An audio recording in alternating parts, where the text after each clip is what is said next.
ایک زندگی گزری ہے، شام قریب ہے، تو پوری زندگی کے تجارب نچوڑ بھی اس میں شامل ہیں، اور تجارب نچوڑ کو گولی مارو اور دیوار پہ ڈال دو۔ میرے نبی کا فرمان اس کے لیے کافی ہے کہ آپ نے فرمایا کہ 2 چیزوں کی ضمانت دے دو، میں جنت کی ضمانت دیتا ہوں۔ ایک تمہارے جو 2 جبڑوں کے درمیان ہے، ایک تمہاری 2 ٹانگوں کے درمیان ہے، اسے پاک کر لو، میں جنت کا ضامن بن جاتا ہوں۔ اور معاذ بن جبل سے فرمایا کہ تمہیں پورے دین کا نچوڑ بتاؤں، کہ جی کیا؟ تو آپ نے اس حدیث کو میں نے پتہ نہیں ہزاروں لاکھوں دفعہ بیان کر دیا ہے، اور ہر دفعہ بیان کیا ہے کہ اچھا یہ ایسے کر کے کیوں فرمایا؟ یہ پہلے کیا، پھر کہا کف ھذا، اور کہا کس کو ہے؟ جن کے بارے میں آتا ہے کہ اس امت کے علماء کا جھنڈا قیامت کے دن معاذ بن جبل کے ہاتھ میں ہوگا۔ اتنے بڑے آدمی۔ 18 ہجری میں انتقال ہوا، 1434 ہجری میں اردن گیا تو ان کی قبر سے خوشبو آ رہی تھی۔ 1400 سال گزر گیا، ان کی قبر سے خوشبو کا آنا بند نہیں ہوا۔ اتنے بڑے آدمی کو کیسے سمجھایا؟ بچے کی طرح کہ معاذ اس زبان پہ قابو۔ تو آپ سب کو، اپنے آپ کو بھی کہتے ہیں،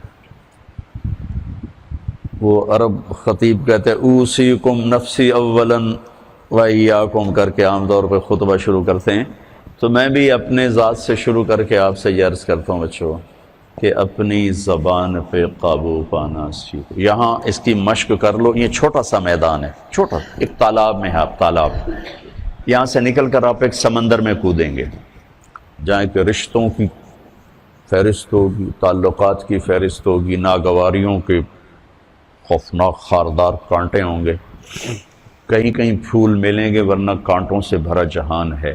اگر آپ نے یہاں پریکٹس کر لی تو پھر آپ اس میدان میں جا کر انتہائی خوبصورت معاشرے کا فرد بن جائیں گے۔ اکھاڑے میں اترنے سے پہلے کثرت کی جاتی، پہلے وہ کرتے ہیں کیا کیا کیا کیا کیا کیا کرتے ہیں، پھر جا کے وہ اکھاڑے میں اترتے ہیں۔ گھنٹوں گھنٹوں اس کی مشق کرتے ہیں، اس کے لیے ویٹ اٹھاتے ہیں، اس کے لیے کیا کچھ کرتے ہیں، پھر جا کر وہ اکھاڑے میں اترتے ہیں۔ آپ کو جتنے بھی ہے، کسی کے پاس 2 سال ہیں، کسی کے پاس 4 سال ہیں، کرنے کو تو ایک دن بھی بہت ہوتا ہے اگر اللہ تعالیٰ دل کی آنکھ کھول دے۔ یہاں آپ یہ سیکھ لیں، نہ کریں نہ سنیں، سننی بھی نہیں، کسی کی برائی مت سنیں، کسی کی برائی مت سنیں۔ آپ خوشحال رہیں گے، پرامن رہیں گے۔ کسی کی برائی نظر آئے تو آنکھیں بند کر لیں، اندھے ہو جائیں، اس کی اصلاح کے چکر میں نہ پڑیں، آنکھوں پہ اپنے پردہ ڈال لیں۔ ایک صحابی کہہ رہے ہیں ارید ان یسرنی ربی یوم القیامہ، میں چاہتا ہوں اللہ قیامت کے دن میری پردہ پوشی فرمائے۔ آپ جواب دے رہے ہیں استر عیوب اخوانک یسترک ربک یوم القیامہ، تو اپنے بھائیوں کے عیب چھپا، اللہ تیرے عیب چھپائے گا۔ ایک یہ بات، نہ کسی کی کمی بولو، نہ سنو، نہ دیکھو، تو آپ کے دل کا برتن صاف رہے، خوش رہو گے۔ جب بولو گے، جب سنو گے، جب دیکھو گے، پھر آپ کے دل میں زہر بھر جائے گا، نفرت بھر جائے گا، غضب بھر جائے گا، کینہ بھر جائے گا، حسد بھر جائے گا، بغض بھر جائے گا۔ تو بہت بڑی چیز میں آپ کو بتا رہا ہوں کہ اپنی زبان پہ آپ قابو پانا سیکھ لیں، تو آپ کا اپنا بھلا ہے۔ جب آپ عملی میدان میں جاؤ گے تو آپ کے پاس ایک طاقت ہوگی، کبھی بیوی کے رویے ایسے، کبھی اولاد کے رویے، کبھی ماں باپ کے، کبھی بھائیوں کے، کبھی رشتہ داروں کے، کبھی پڑوسیوں کے، کبھی ساتھیوں کے، تو آپ کو اللہ تعالیٰ ہمت دے گا کھڑے ہونے کی۔ تو ایک تو آپ سب بچے اس کی نیت کرو کہ زبان پہ انشاءاللہ قابو پانا، ٹھیک ہے؟ سچ بولنا ہے، جھوٹ نہیں بولنا۔ جھوٹ لعنت ہے ہر انسان کے لیے۔ اچھے بولنے، غیبت نہیں کرنا، بہتان نہیں باندھنا، کسی کو بے عزت نہیں کرنا، کسی کی بے اکرامی نہیں کرنا، کسی کی اصلاح کے چکر میں اس کے عیب نہیں پکڑنے، بس اپنے دھن رے دھنی یا اپنی دھن۔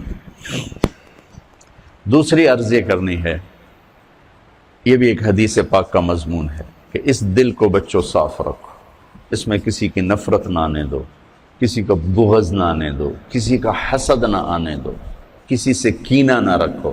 بغض اور شحن، بغض ہے صرف نفرت، اور شحن کینہ کہ نفرت کے ساتھ نقصان پہنچانے کا بھی چکر ہو کہ کسی طرح اس کی ٹانگ کھینچو، کسی طرح اس کی ٹانگ کھینچو۔ تو دل کو صاف رکھو، اور ہر معاملہ کرنے والے کی تعویل کرو، تعویل کرو۔ میرے چھوٹی عمر میں مجھے شہرت مل گئی، ایک دم مل گئی ایسے کر کے۔ تو جہاں محبت کرنے والے ہوتے ہیں پھر وہیں یہ انسانی فطرت ہے، حسد بھی آتا ہے، نفرت بھی آتی ہے، بہت کچھ آ جاتا ہے کہ یہ کیوں، یہ کیوں۔ تو مجھے ایک بہت بڑی مشکل کا سامنا کرنا پڑا، جھوٹے الزام اور بہتان، بہتان، بہتان، ہذا سبحانک ھذا بہتان عظیم، ایسا قصہ۔ تو میری پیشی ہو گئی مولانا جمشید صاحب کے پاس، تو فرمانے لگے تو کیا سوچتا ہے کہ انہوں نے یہ کیوں کیا ہے؟ تو میں نے کہا جی حسد ہے اور کیا ہے۔ اللہ ان کی قبر روشن فرمائے، واللہ اس کے سوا کچھ نہیں تھا، لیکن اور میرے استاد کو بھی پتہ ہے کہ اس کے سوا کچھ نہیں۔ کہا نہیں بیٹے یہ مت کہو کہ حسد، یہ کہو کہ تیری اصلاح کے لیے انہوں نے یہ کیا ہے۔ میں کہا اچھا استاد جی آپ فرماتے ہیں تو میں تسلیم کرتا ہوں، میری اصلاح کے لیے کیا ہے۔ یہ انہوں نے مجھے پہلی ضرب لگائی تھی منفی خیالات کو توڑنے کی اور مثبت سوچ سوچنے کی۔ تو اس دل کو سب کی نفرت سے صاف کرو، سب کے بغض سے، سب کے حسد۔ پہلے حدیث بھی سن لو، یا بنی انس ان استطعت یا ان قدرت ان تصبح وتمسی ولیس فی قلبک غش لأحد فافعل، ثم قال یا بنی وذلک من سنتی ومن احب سنتی فقد احبنی ومن احبنی کان معی فی الجنت او کما قال۔ ان قدرت ان تصبح وتمسی، ان قدرت میں اشارہ ہے کہ کام مشکل ہے، جان لگے گی، پسینے آئیں گے۔ تصبح وتمسی میں اشارہ ہے کہ موت تک کرنا پڑے گا، ایک دن کا نہیں ہے۔ جیسے کپڑے آج دھلے ہیں، یہ 2 دن، کل انہیں پھر دھونا پڑے گا، پرسوں پھر دھونا پڑے گا، کیونکہ میلے ہو جاتے ہیں، پھر دھونا پڑے گا۔ تصبح وتمسی میں اشارہ ہے کہ یہ کام ساری زندگی کرنا پڑے گا۔ کیا کہ اپنے دل کو سب کی نفرت سے، غش سے، کھوٹ سے، غل سے پاک کرو۔ اور آپ عجیب رحمت للعالمین، اپنے نبی کی رحمت للعالمین ہی دیکھو، آپ نے فرمایا لے احد، لے مسلم، لے مومن نہیں، لے احد۔ لے احد میں ساری دنیا آ گئی نا، غیر مسلم بھی آگے کہ نہیں آگے، ٹھیک، کہ تیرے دل میں کسی کے لیے کھوٹ نہ ہو، صاف کر دو۔ تو میں آپ دوسری گزارش آپ بچوں سے یہ کروں گا کہ اپنے دل کو صاف رکھنے کی محنت کرو۔ تو 2 چیزیں آپ کے معاشرے کو خوبصورت بنائیں۔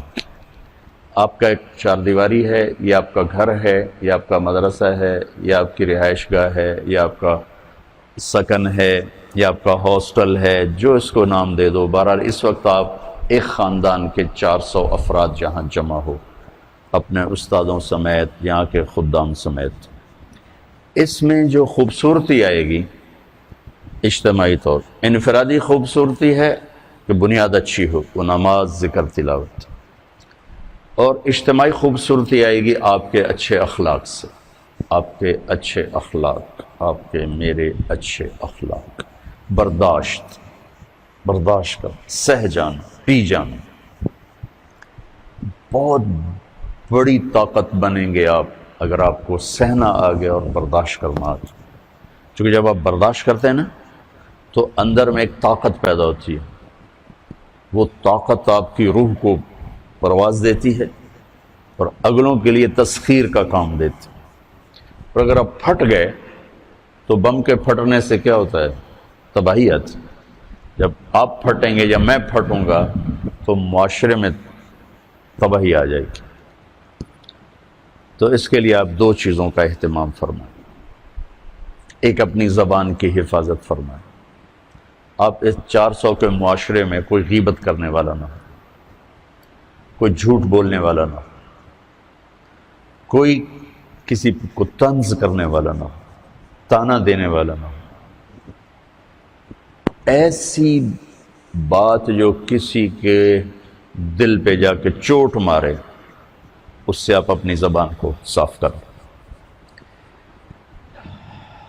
کبھی اس پہ قابو پا سکیں گے، کبھی نہیں، کبھی رہ جائے گا، کبھی ہو جائے گا۔ تو جب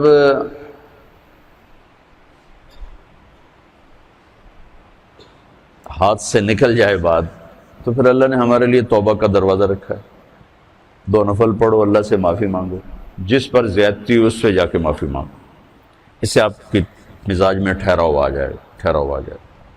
تو میں آپ سب سے یہ گزارش کرتا ہوں کہ اس معاشرے میں آپ اپنی زبان پہ قابو پانا سیکھ لیں، برائے میرے بہت فائدہ ہوگا۔